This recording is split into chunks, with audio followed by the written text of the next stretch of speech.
Annyeong, c'est Clochette Kelly et bienvenue sur ma chaîne. Aujourd'hui je reviens avec la deuxième édition du Pumpkin Autumn Challenge et donc je vais vous présenter ma palle. Mais avant ça je vais vous expliquer donc ce qu'est le Pumpkin Autumn Challenge. Oui, je galère à le dire. J'espère que je vais être claire dans mes explications parce que en fait j'ai vu la vidéo de Cornelius ou Cornelius, je sais pas comment ça se dit, et j'ai trouvé qu'il expliquait bien.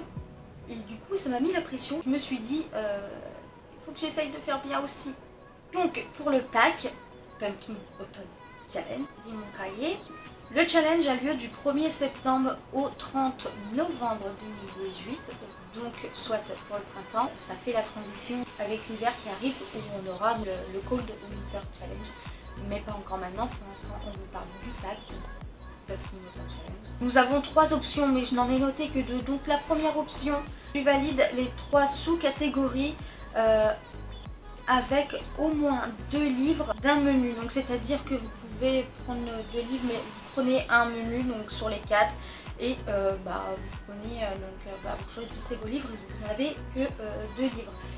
Quant à moi j'ai décidé de piocher un petit peu partout dans les menus. Et je crois que c'est l'option 2, donc celle que j'ai pris, titre de mordu de lecture. Dans chaque menu, en fait, moi j'ai choisi 2 livres à chaque fois, donc ce qui m'en fait 8. Je ne suis pas sûre de lire les 8 livres, mais j'ai quand même voulu relever le challenge. On a 4 menus, donc on a automne frissonnant, automne douceur de vivre, automne ensorcelant et automne enchanteur. Et dans chaque menu, il y a 3 sous-catégories. Pour le premier menu, automne frissonnant, le cri de la banshee, c'est tous les livres qu'il y a comme angoisse, horreur, épouvante, thriller, policier. Voilà, c'est ce genre de livre là. Donc moi, dans cette catégorie là, j'en ai donc choisi 2. Mais vous avez aussi le fantôme de l'opéra, donc fantôme, esprit, possession, tout ça, et ou alors le fantôme de l'apéro. Donc c'est une comédie horrifique. Ou alors vous prendrez bien un verre de chou bleu. Vampires, les zombies, les créatures et les bestioles assoiffées de sang. Pour cette catégorie là, moi j'ai choisi le cri de la banshee. J'en ai donc choisi 2. Donc Peter Pan de Simon Rousseau, où ici nous allons retrouver donc une histoire qui s'appelle Les Contes Interdits. Et donc ici on va retrouver un capitaine Crochet qui est inspecteur de police à la retraite parce qu'il s'est fait bouffer la main par les crocodiles. C'est donc un être humain qui est cannibale. Où on va retrouver la fée Clochette en fait qui est devenue une nymphomane. On va retrouver Peter Pan qui est un petit peu dingos. Et puis on va aussi retrouver donc les 2 frères de Wendy qui sont délinquants et Wendy elle-même. Et il y a 2 ou 3 personnages qui ont été ajoutés.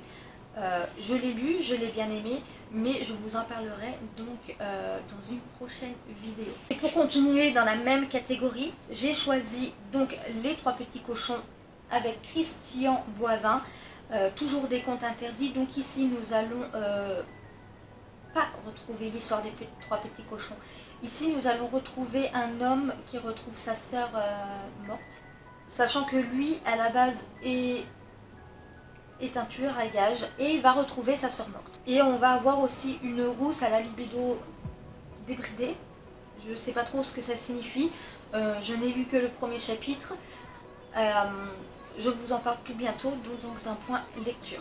Ensuite, nous avons donc automne douceur de vivre avec 3 sous-catégories. Trick, or, thé. Bon, je pense pas que ça se dise comme ça. Pomme au four, thé et bougies. Là, c'est tous les livres qui sont enfantins, feel good, romance, histoire de famille. La feuille d'automne emportée par le vent en roulement d'automne tombant, tourbillonnant. Rien que ça. C'est un long titre. Ici, on va retrouver donc les livres qui ont une couverture aux couleurs de l'automne. L'orange, le jaune, le rouge, le marron. Pour la deuxième sous-catégorie, j'ai choisi de Marion Michaud, Les crevettes ont le cœur dans la tête. On va retrouver une fille qui se lasse un peu de tout et qui va être à la recherche de l'amour. Mais bon, l'amour c'est pas comme le métro, ça passe pas toutes les 4 minutes. Et donc pour la deuxième sous-catégorie, j'ai choisi donc une couleur jaune avec des fleurs et donc c'est Tracy l'oracle. On ne peut pas faire plus automne que ce livre-là. C'est le tome 2 de la lectrice où on va continuer de suivre Séphia et Archer dans ce monde un peu que je situais entre le Moyen-Âge, les pirates, etc. Un univers très intéressant qui a bien été développé avec en plus de ça de la magie et des petits trucs et tout. Donc celui-ci, ce menu-là. Ensuite, pour le menu automne ensorcelant, il y a Witch Brew, où ici on va regrouper donc la magie, l'univers SFFF, où ensuite nous avons la deuxième sous-catégorie cristaux, tarot, encens, étrangeté, mystère, petits frissons, ésotérisme, et nous avons les pactes, les historiques, les classiques, livres avec des auteurs féminins je pense. Je crois que ça en fait partie et le féministe. J'ai choisi donc la première sous-catégorie qui est Witch Blue avec la magie dans l'univers SFFF. J'ai pris donc Bleu Cauchemar de Laurie Faria Stolars que j'avais commencé mais que je n'ai pas fini. Donc comme vous pouvez le voir, c'est pas de la triche parce que regardez, il y a vraiment pratiquement rien de lu. Donc c'est comme si je le reprenais au début finalement. Donc ici on va retrouver une fille qui fait des cauchemars et suite à ces cauchemars, je crois que ces cauchemars se réalisent quelque chose comme ça. C'est très vague, la seule chose que j'ai retenue c'est qu'elle faisait pipi au lit. Et ensuite j'ai choisi la dernière sous-catégorie, donc les pâtes. On pouvait prendre du classique. Pour moi c'était l'occasion de lire du Marcel Pagnol et donc j'ai choisi La petite fille aux yeux sombres. C'est des livres que vous avez déjà vus parce que j'ai fait des photos sur Insta quand je les avais achetés. Là, on va suivre l'histoire de 3 amis qui ont 20 ans, qui habitent à Marseille. Le premier s'appelle Louis-Irénée Pelluc. Il est gardien au jardin zoologique. Le deuxième s'appelle Félix-Antoine Grasset. Il est poète et philosophe, c'est-à-dire qu'il tire longuement sur sa pipe et ne fait rien. Le troisième, qui a trouvé un travail approximatif chez un éditeur, s'appelle Jacques Panier. Cette histoire est son histoire, celle des premiers amours de Jacques Panier. Comment rester philosophe quand on voit passer tous les jours à la même heure, discrète, silencieuse et timide, une petite fille aux yeux sombres. Marcel Pagnol n'était pas beaucoup plus âgé que Jacques Panier quand il a écrit ce roman. Et donc ensuite, dans le dernier menu qui est donc automne enchanté, il y a encore 3 sous-catégories. Les métamorphoses, c'est les transformations hybrides et animalité. Donc ensuite, vu le nom, vous allez vous en douter que j'ai pris celui-là. Clochette, grimoire et chandelle. Pourquoi ne pas prendre Clochette quand on s'appelle Clochette? Normal. D'ailleurs, n'oublie pas d'appuyer sur la cloche de Clochette si tu veux avoir d'autres vidéos de Clochette et ses cloches. Abonne-toi. Et donc là, on va retrouver donc tout ce qui est petit peuple, les elfes, le nature writing. Je crois que ça fait partie de celui-là. Donc la troisième sous-catégorie qui est au détour de Brocéliande. Là, c'est les natures, les légendes, etc. Le premier qui est, donc aux éditions des Tourments, qui est l'elfe maudite et le prince des ténèbres de Blondie Gradisnik. Là, on va retrouver l'elfe Sanga, qui est une héritière d'une puissante lignée de démonistes. Et là, comme toute histoire, elle va apprendre en fait qu'elle est aussi l'héritière d'une malédiction qui la poursuit.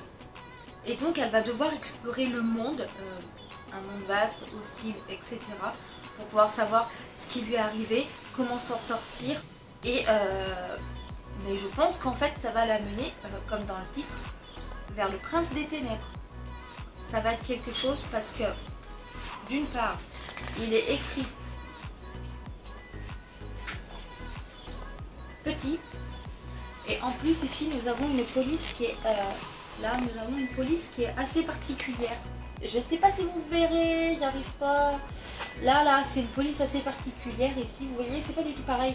Là on se croirait dans une police assez basique dans les traitements de tests. Et là en fait la police elle est attachée en je sais pas quoi. Et ensuite j'ai pris de l'autre côté du miroir des fées. Et oui, parce que Clochette, la fée Clochette, les fées, j'adore cet univers là. Et donc je me dis que Kenny Klein a peut-être créé quelque chose que je vais beaucoup aimer. Je vais juste vous lire ce que Jennifer McMahon a écrit par rapport à ce livre-là. Parce que je veux pas trop lire le résumé et voilà, j'ai pas envie de spoiler parce que si vous l'avez et puis que vous avez envie de le lire, j'ai pas envie de vous dégoûter de votre lecture en fait. Vous croyez connaître les faits. Après la lecture de cet ouvrage bien documenté et irrésistible, les ombres vous apparaîtront sous un jour nouveau et vous n'aurez des ficelles rouges au montant de votre lit par protection. Donc là, on va clairement rentrer dans l'univers des fées et découvrir quelles sont leur vie, leurs peurs, ce qu'elles aiment, ce qu'elles n'aiment pas, leur pouvoir, etc. Et je pense qu'elle a inventé quelque chose de bien particulier, un univers,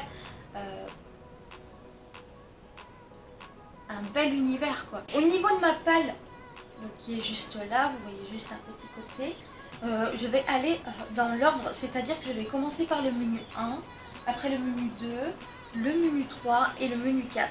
Je peux aller dans l'ordre pour avoir des points de repère et aussi pour ne pas me perdre. En fait, si je prends un livre à chaque fois, je ne vais pas savoir quoi choisir. Donc si je me fixe de les prendre dans l'ordre, je sais que je vais suivre cet ordre-là. Pour l'instant, je suis bien partie, je suis plutôt contente. Je me suis même fait un petit tracker donc pour mes lectures, les menus ici. Donc là, Peter Pan qui a été fini. Je vais commencer donc les 3 petits cochons des contes interdits. Et je suis tellement à fond cette année dans le challenge que j'ai même fait une petite couverture comme ça dans mon belette. Je ne sais pas si j'ai été claire dans mes explications par rapport au Pumpkin Autumn Challenge. Mais n'hésitez pas à aller voir la vidéo de Gimoz ou de Cornelius. De toute façon, ils expliquent beaucoup mieux que moi. Moi, je voulais vous montrer ma palle. Je voulais vous montrer les livres que j'avais choisis. Et j'espère que je vais y arriver. En attendant de se retrouver dans une nouvelle vidéo, je vous fais des bisous et je vous dis annyeonghaseyo.